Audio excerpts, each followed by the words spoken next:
안녕하십니까. 이번에는 입문 1-2 두 번째 강의가 되겠습니다. 이번 강의는 우리가 전기 기사를 공부하는데 이게 관련된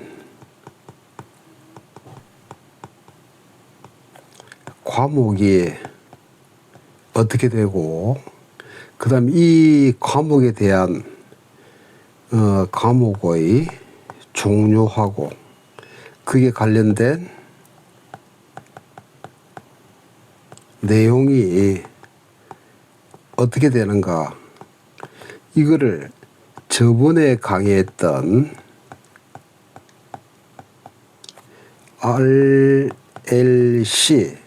시스템, 다시 이야기하면 전기 시스템을 중심으로 말씀을 드리고자 합니다. 그러면 저번 강의에서 우리가 전기 시스템은 RLC로 구성되어 있다.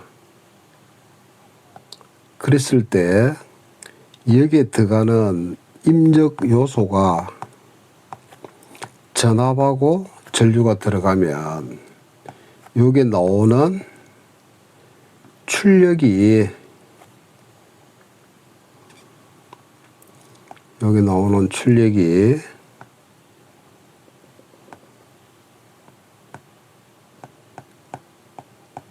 전력이 나온다고 이야기를 했습니다. 그랬을 때 우리가 이 전기의 주요 과목이 처음에 우리가 전기 자기약을 둘 수가 있고요. 그 다음에 두 번째는 회로 이론, 세 번째는 전력공학,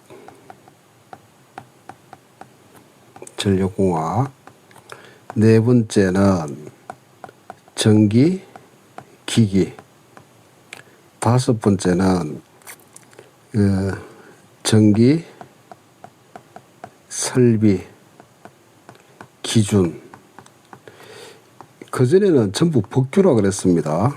전기 법규. 요렇게 과목이 구성되는데, 그러면 이 과목들의 내용을 조금 전에 말씀드렸던 전기 시스템의 RLC라는 내용으로 설명을 한번 드리고자 합니다. 여기서 우리가 R이다라면 이걸 우리가 저항이라고 이야기를 합니다. 저항이라고 이야기하고, L을 좀 생소하겠지만 코일이라고 이야기를 하고요. C를 우리가 콘덴서라고 이야기를 합니다. 그러면 여기에 단위가, 요거는 오hm 이렇게 이야기를 합니다. 단위를 오hm 이렇게 이야기를 하고, 여기는 단위를 H를 해가지고 요거를 헨리라고 합니다. 그 다음에 단위를 F라고 해서 이걸 페럿, 조금 제가 난리 썼네요. 요거를 페럿 이렇게 이야기를 합니다. 우리가 통상 단위를 표시할 때 이렇게 대괄호를 이렇게 넣습니다. 그래서 이때 우리가 저항하고 코일하고 이 콘덴서의 세 개를 공부하는 게 전기 공부의 다다. 이렇게 우리가 이해를 하시면 되겠습니다. 그러면 여기서 우리가 말하는 첫째, 우리가 전기 자기학은 말 그대로 전기를 배우고 그 다음에 자기를 배우는 겁니다. 자기학인데 우리가 자기학이다라면 쉽게 말하면 여러분도 잘 아시다시피 자석이 있죠. 자석을 공부하는 겁니다. 이랬을 때 이 자석은 우리가 알고 있는 이렇게 영구 자석이 있는가 하면 전기가 들어가서 자석이 되는 전자석이 이렇게 있겠죠. 그러면 전기는 여러분이 잘 알고 있는 정전기가 있습니다. 쉽게 말하면 우리가 마찰전기죠. 마찰전기. 이렇게 이 마찰전기를 조금 더 들어가서 이 정전기가 이 전기를 공부하는 거죠. 그럼 이거하고 RLC가 무슨 상관이 있느냐면 우리가 R은 저항이라 그랬고 L은 코일이라 그랬고 C는 콘덴서라 그랬는데 이 저항은 이 전류의 흐름을 보잖아. 흐름을 방해하는 겁니다. 저항한다는 거지. 그러면 전류를 흐르지 못하도록 하는 것이 저항이고, 그래서 이 저항을 R을 배운다는 이야기는 전류를 공부하는 겁니다. 이렇게. 그 다음에 L은 전자석을 만드는 거기 때문에 이거는 자계를 공부하는데 자기 현상을 우리는 자계라고 이야기를 하고, 그 다음에 C는 전기 현상을 공부하는데 이걸 우리는 전계라고 합니다. 그러면 쉽게 하면 이렇게 생각하시면 됩니다. 자계라는 거는 자석이 돌고 있는, 자석이 노는, 이거 잘못됐네, 그죠? 자석이 노는 운동장이다. 이렇게 일단은 이해하시고, 전개는 전기가 노는 운동장이다.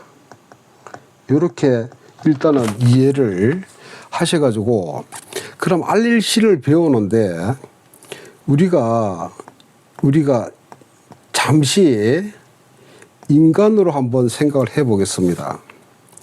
그러면 인간은 이렇게 본성이 있습니다. 본성이 있는데 이 본성을 맡고 있는 게 인성입니다. 그래서 우리는 인성 교육을 많이 하죠. 그랬을 때 이 RLC의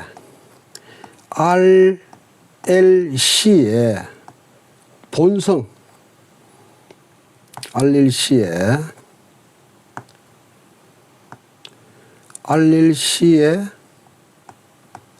본성을 공부하는 겁니다.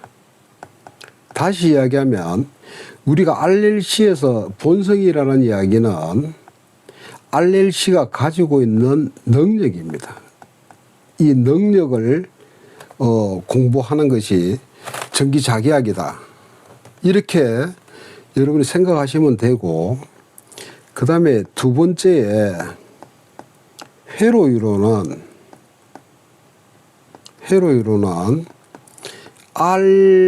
RLC가 만들어졌습니다.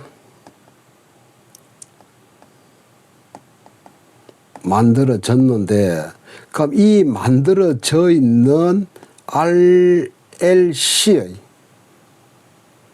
조합을 해서 어떤 현상을 공부하는 겁니다. 그래서 대표적인 게 우리가 주파수, 무슨 말인가 지금 잘 이해가 안 되실 건데, 주파수에 관련된 내용들을 공부하는 게 회로 이론이고요. 그 다음에 세 번째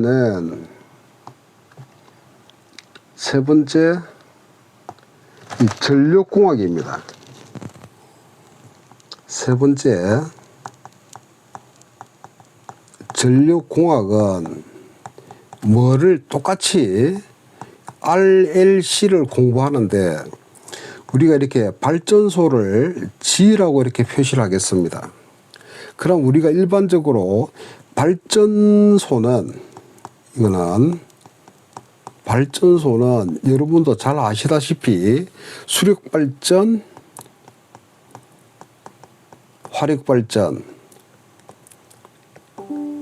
뭐 원자력, 뭐 이렇게 여러 가지가 있습니다. 그죠? 대표적으로.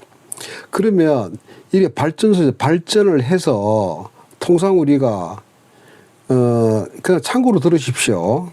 한 21kV 정도의 발전을 하면 여기서 이 전압을 뻥튀기를 하죠. 뻥튀기를 해서 요렇게 154, 그 다음에 345, 하나 더 올라가면 765 이렇게 kV 를 발전을 이렇게 시킵니다. 시켜서 다시 이거를 얼마로 낮추느냐 하면 22.9kV 우리 229 이렇게 이야기를 하는데 이렇게 다시 낮추어서 여기에 이제 부하에 공급이 되는 거죠. 됐을 때 요 선로를 우리는 송전선로라고 이야기를 하고 요 선로를 우리는 배전선로라고 이야기를 합니다. 그러면 송전선로는 전기를 그대로 보내는 겁니다. 이렇게 전기를 보내는 선로고 배전선로는 이 전기를 부하에 배분하는 거죠. 이렇게 배분하는 선로를 이야기합니다. 그 결국은 송전선로든 배전선로든 다 이걸 전기줄 아닙니까? 우리가 그러면 이 전기줄을 우리가 전공 용어로는 전선이라고 하죠. 이렇게. 그러면 결국은 이 전선은 어떻게 구성이 되어 있느냐 하면 이렇게 저항에다가 코일을 이렇게 표시합니다. 이렇게 표시하고 그 다음에 여기에다가 콘덴서를 이렇게 표시합니다. 그래서 결국은 RLC 이렇게 구성이 되어 있다는 거죠. 그러면 이 전선이 이렇게 구성이 되어 있기 때문에 우리가 여기서 송전선로든 배전선로든 다 RLC로 구성이 되어 있다는 걸 여러분 눈에 보이시죠? 그러면 이렇게 됐을 때 전력공학은 여기서부터 이까지 배우는 겁니다. 요까지 배우는 것이 전력공학이다. 그랬을 때 결국은 전력공학을 해석하는 것은 우리가 전력공학을 해석을 하는 것은 이렇게 RLC를 해석하는 거하고 똑같다. 결국은 전력공학도 RLC를 공부하는 거다. 이렇게 여러분이 아시면 되겠고, 그 다음 네 번째는 전기, 기기입니다. 말 그대로 기계입니다. 전기 기계인데, 우리가 여기 전력공학에서 보면, 제가 말씀드렸다시피, 여기에 있는 부하는 우리가 두 가지 있다 그랬죠. 이렇게 조명이 있고, 그 다음에 이렇게 모터가 이렇게 있습니다. 전동기가. 그러면 전기기기다라면 대표적인 게 여기서 말한 요거 발전기, 그 다음에 모터, 이렇게. 그 다음에 말씀은 안 드렸는데, 이렇게 21kV를 154kV나 345kV나 765kV, 좀 정확하게 쓰겠습니다. 154kV, 345kV. 지금 숫자에 너무 연연하지 마십시오. 뒤에 할 거니까. 765kV 이렇게 뻥튀기를 한다는 것을 우리는 성압한다라고 이야기를 합니다. 이렇게 했을 때 이 성압할 수 있는 기계가 있습니다. 이렇게 표시하는데, 그거를 우리는 뭐라고 이야기하냐면 변압기라고 이야기를 합니다. 이렇게 동글비 두 개를 이렇게 치는데, 이거를 변압기라고 이야기를 합니다. 그러면 전기 기기다 그러면 여기 눈에 보였던 발전기하고 순서대로, 그 다음에 변압기하고, 그 다음에 순서대로 가면 여기 있는 부하에 있는 모터입니다. 크게 전기기기는 발전기가 어떻게 발전을 시키고, 이 변압기가 어떻게 전압을 성압을 시키고, 이 자리에서는 다시 변압기가 이렇게 들어가서 154를 22.9kV, 이거 229 이렇게 합니다. 영어로. 이렇게 이거를 우리는 다운을 시킨다 그래서 요거를 강압한다고 이야기를 합니다. 그럼 이 변압기는 전압을 업 시킬 수도 있고요. 전압을 이렇게 다운 시킬 수도 있습니다. 이거를 우리는 성압 이렇게 이야기를 하고요. 요거를 강압 이렇게 이야기를 합니다. 그래서 변압기를 배우고, 이렇게 모터 생각 안 나면 선풍기로 생각하십시오. 이렇게 크게 발전기, 변압기, 모터를 이렇게 배우는 게 전기기기입니다. 이 또한 발전기든 변압기든 모터든 다 뭘로 이루어져 있냐면 RLC로 이루어져 있다. 그러면 발전기 특성이든 변압기 특성이든 모터 특성이 다 RLC의 특성을 그대로 해석하는 거죠. 그래서 전기기기도 RLC를 배우는 거다. 그 다음에 우리가 말하는 전기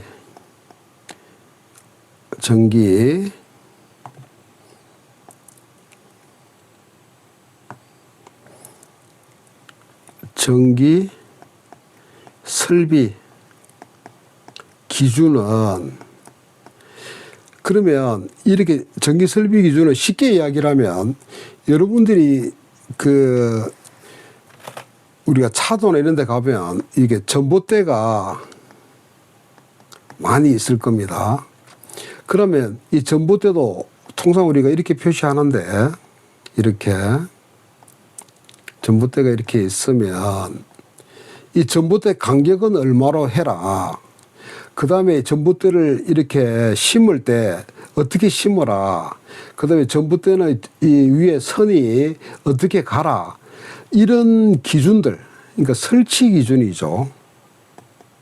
쉽게 하면 이게 전기 설비를 어떻게 설치하라. 이걸 기준을 만들어 놓은 게 전기 설비 기준입니다. 대략적으로 정리를 해보면 결국은 전기의 주요 과목이 이쪽 내용에서 보셨다시피 RLC를 공부하는 거죠. 그러면 RLC를 공부하는, 우리가 전기를 공부한다는 것은 RLC를 공부하는 거다. 그러면 RLC를 공부하는데 여기에 과목이 조금 다르죠. 그래서 과목을 공부하는데 미시적으로 하냐. 미시적을 제가 이야기를 하겠습니다. 사람으로 하면 본성을 공부하느냐, 아니면 좀 거시적으로 공부하느냐, RLC를. 거시적으로 공부한다는 거는 여기에 있는 RLC를 이용을 하는 거죠. 이렇게. 이 차이밖에 없는 거죠. 그래서 정리를 하면 전기 공부라는 거는 RLC를 공부하는 거다라고 여러분이 생각하시면 될 것 같습니다. 자, 다시 한번 정리를 해보면 우리가 결국 공부는 충분히 저는 그렇게 생각합니다. 공부라는 것은 외우는 겁니다.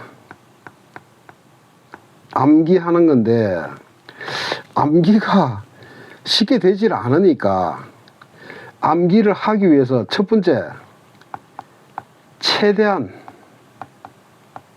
이해를 하자. 이해를 해야 되고 그 다음에 이 이해가 되고 나면 우리가 반복하자. 이렇게 하면 암기가 되겠죠. 암기가 되면 좀 쉽게 이렇게 좀 쉽게 암기를 해서 우리가 원하는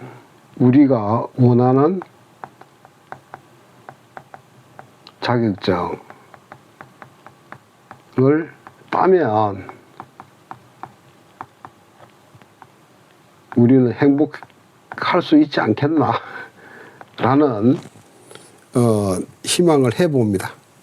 자, 오늘 여기까지 하겠습니다. 여러분 고생 많았습니다. 감사합니다.